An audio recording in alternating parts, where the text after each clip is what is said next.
बिहार में अगले साल होने वाले विधानसभा चुनाव को लेकर कांग्रेस पार्टी की एक अहम बैठक आयोजित की गई। पूर्णिया जिला कांग्रेस कार्यालय गोकुल कृष्ण आश्रम में पार्टी कार्यकर्ताओं के साथ एक बैठक आयोजित हुई। बैठक में अगले साल होने वाले विधानसभा चुनाव को लेकर विस्तृत चर्चा की गई। जिला कांग्रेस कमेटी के अध्यक्ष नीरज कुमार सिंह उर्फ छोटू सिंह की अध्यक्षता में यह बैठक आयोजित की गई थी, जिसमें बिहार के प्रभारी शाहनवाज आलम भी मुख्य रूप से मौजूद रहे, जबकि मंच संचालन प्रदेश प्रवक्ता जयवर्धन सिंह कर रहे थे। इस मौके पर बिहार के प्रभारी शाहनवाज आलम ने कार्यकर्ताओं को आगे की रूपरेखा की विस्तृत जानकारी दी। साथ ही अभी से विधानसभा चुनाव के लिए अपनी कमर कसने की टिप्स भी दी। उन्होंने मीडिया से बात करते हुए कहा कि कांग्रेस की योजनाओं और विचारधाराओं को घर घर पहुंचाने का निर्देश पार्टी कार्यकर्ताओं को दिया गया है। उन्होंने कहा कि कांग्रेस कार्यकर्ता हर वर्ग, हर जाति और हर समुदाय के लोगों के बीच जा रही है और अपनी बातें रख रही है। उन्होंने कहा कि देश में एकमात्र कांग्रेस पार्टी ही है जो हर जाति, समुदाय, हर वर्ग के लोगों को साथ लेकर चलने की काम करती है। आने वाले विधानसभा चुनाव को मजबूती के साथ लड़ने वाले हैं और बिहार में इंडिया गठबंधन की सरकार बनाने वाले हैं। साथ ही उन्होंने गिरिराज सिंह द्वारा चलाए जा रहे हिंदू स्वाभिमान यात्रा पर भी जमकर बरसे। साथ ही बाढ़ एवं पलायन पर भी उन्होंने अपनी बातें रखी। बैठक में कसबा के विधायक पूर्व मंत्री मोहम्मद आफाक आलम, पूर्व मंत्री जलील मस्तान, वरिष्ठ नेता राजेश मिश्रा, पूर्व अध्यक्ष रंजन सिंह, इंदु सिन्हा, आशा नारायण चौधरी, प्रदेश प्रवक्ता जयवर्धन सिंह, रिंकू यादव समेत कई लोग मौजूद रहे। ये एआईसीसी सेक्रेटरी बनने के बाद पूर्णिया का मेरा पहला दौरा है, क्योंकि चुनाव अगले साल होने हैं। उसको लेकर के संगठन का समीक्षा करने के लिए आया हूँ।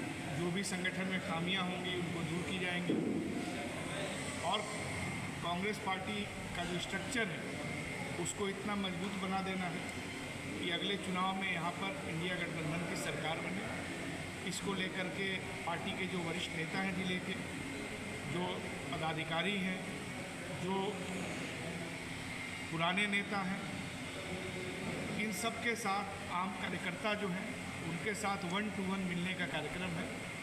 उनकी जो भी शिकायतें होंगी, उनके जो भी सुझाव होंगे, ये सब हम लोग यहाँ पे इम्प्लीमेंट करने में ध्यान रखेंगे।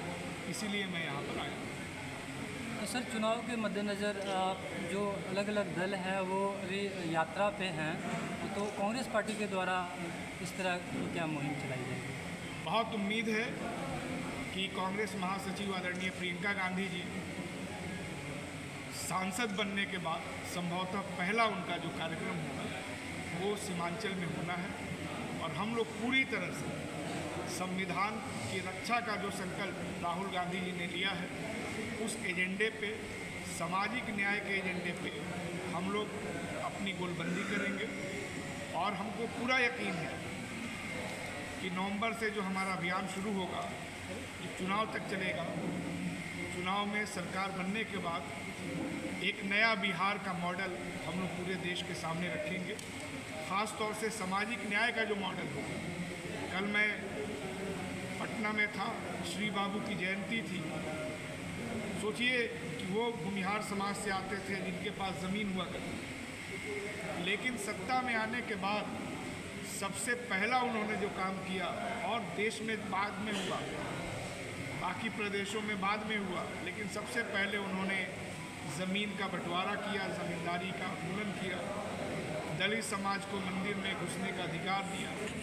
उस सामाजिक न्याय का जो एजेंडा है जो श्री बाबू ने शुरू किया था, उसको लेकर के आदरणीय राहुल गांधी जी के विजन के साथ, प्रियंका गांधी जी के विजन के साथ हम लोग बिहार में लागू करने की पूरी कोशिश करेंगे और उसी के लिए यहाँ पर मैं आया हूँ।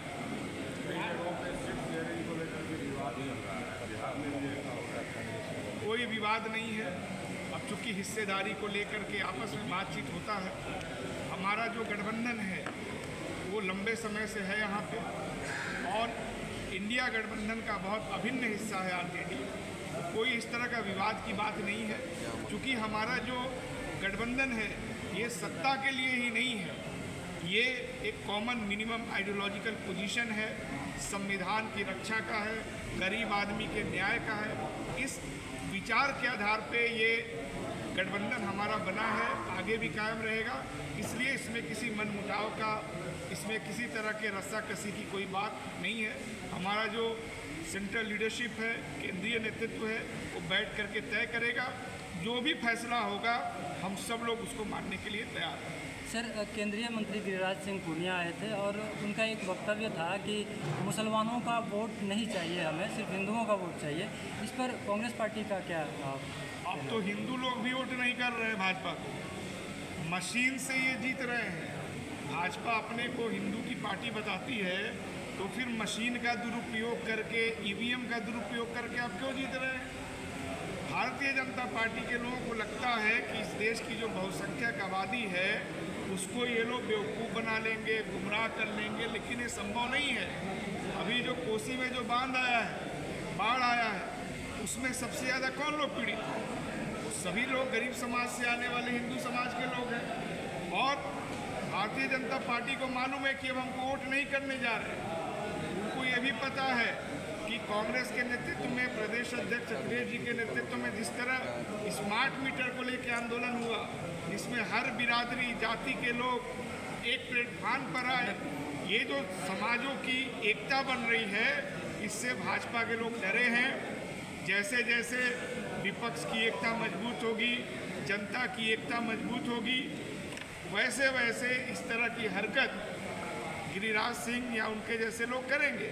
लेकिन सच्चाई ये है कि गिरिराज सिंह को भी मालूम है कि उनको समाज गंभीरता से नहीं लेता है, उनकी पार्टी में भी उनको गंभीरता से नहीं लिया जाता है, क्योंकि इस तरह का हरकत करने वालों का बहुत कंपटीशन है उनकी पार्टी में। तो थोड़ा बहुत कुछ बोल के मीडिया में बने रहें, राजनीति में दाल रोटी चलते रहे, इससे ज़्यादा हमें नहीं लगता कि उनका कोई बहुत गंभीरता से उनको लेने की ज़रूरत है। ये बाढ़ और पलायन आप अपने आसपास देखिए, जितने भी बांध हैं, जितने भी चीनी मिल हैं, कब बना? जब कांग्रेस की सरकार। पलायन क्यों हो रहा है? क्योंकि कांग्रेस की सरकार नहीं है। जब श्री बाबू यहाँ के मुख्यमंत्री थे तो उस समय के सरकारी आंकड़े की रिपोर्ट है, जिसको एक ब्रिटिश अधिकारी ने बनाया था और कहा था कि बिहार सबसे बेस्ट गवर्नड राज्य है। उस समय जो चीनी का उत्पादन था, पूरे देश में 27% चीनी अकेले बिहार देता था, आज 2% दे रहा है। 27% देता था तो पलायन नहीं था, क्योंकि यहीं पे सबको रोजगार मिल जाता था। ये बगल में आपके जिला है सुपौल, वहाँ मखाना होता है, पूरे दुनिया भर में मखाना बेचा जाता है, एक्सपोर्ट किया जाता है 2000 रुपया किलो, लेकिन किसान से खरीदा जा रहा है 4 रुपया किलो। अगर यहाँ पे कोई उद्योग धंधा होता, कोई प्रोसेसिंग यूनिट होता सुपौल में, तो अकेले सुपौले के कम से कम 10,000 लोगों को रोजगार मिलता, पलायन रुकता। तो पलायन इसलिए हो रहा है कि कांग्रेस पार्टी सत्ता से दूर है। कांग्रेस पार्टी पलायन रोकेगी। हम जब सत्ता में थे केंद्र में, हमने मनरेगा जैसा कानून बनाया, जिनको बाहर जाके काम करना पड़ता था उनको हमने उनके गांव में रोजगार दिया। और ये प्लानिंग कमीशन की रिपोर्ट है, सरकार के आंकड़े हैं कि इस कानून के आने के बाद पलायन रुका। लेकिन भारतीय जनता पार्टी क्या कर रही है? उसने मनरेगा को ख़त्म कर दिया। मनरेगा ख़त्म हुआ तो मजबूरी में यहाँ से लोग बाहर जा रहे हैं। तो कांग्रेस पार्टी अगर सत्ता में आएगी तो पलायन रुकेगा। जहाँ जहाँ कांग्रेस पार्टी है, आप एक बात बताइए, आपको बम्बई में, कर्नाटक में, केरल में, जहाँ कांग्रेस पार्टी की सरकार आ जाती है, रहती है, हिमाचल में, वहाँ का एक भी आदमी आपको बिहार में रिक्शा चलाते, मजदूरी करते कहीं दिखता है? लेकिन जहाँ जहाँ कांग्रेस की सरकार है, वहाँ उत्तर प्रदेश, बिहार के लोग ई रिक्शा, रिक्शा मजदूरी करते हुए जाते हैं कि नहीं जाते?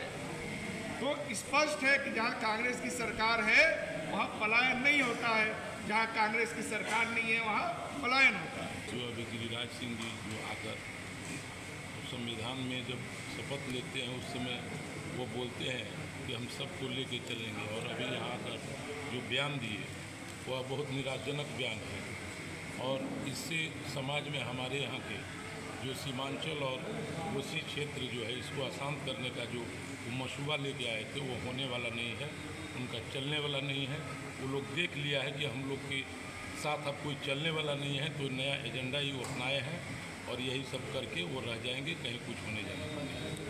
रही बात, आज सबसे पहले हम हमारे बिहार कांग्रेस पार्टी के जो बिहार के प्रभारी बड़े भाई हमारे शाहनवाज आलम जी का मैं हार्दिक अभिनंदन करता हूं पूर्णिया के धरती पर, और साथ में आए हुए हमारे प्रदेश के नेता राजेश मिश्रा जी का भी मैं हार्दिक अभिनंदन एवं स्वागत करता हूं।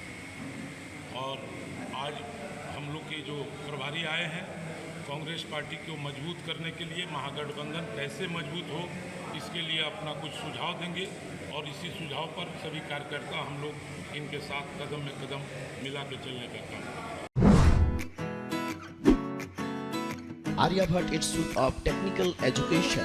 अब आप बताइए, आप आईटी क्यों कर रहे हैं? आईटी सेक्टर में गवर्नमेंटल एवं प्राइवेट प्लेसमेंट बहुत है। अभी आईटी की क्रांति है, सो मुझे तो यही करना था। तो यहाँ आर्यभट्ट में होगा मौलाना मजरुल हक अरेबियन एवं फॉर्च्यून यूनिवर्सिटी पटना से मान्यता प्राप्त जिले का एकमात्र पैरामेडिकल आईटी एवं मैनेजमेंट इंस्टीट्यूट है। क्यों ना मैं इसे ही चूज करूं? आर्यभट्ट यानी कि सही फैसला। थैंक्स टू आर्यभट्ट इंस्टीट्यूट जिसने मुझे दिया कॉन्फिडेंस एवं आगे बढ़ने का हौसला। पारा मेडिकल कोर्स करें, नौकरी तुरंत पाएं। Contact number 7739023553। Campus office Kaptanpara near Durga मंदिर पूर्णिया।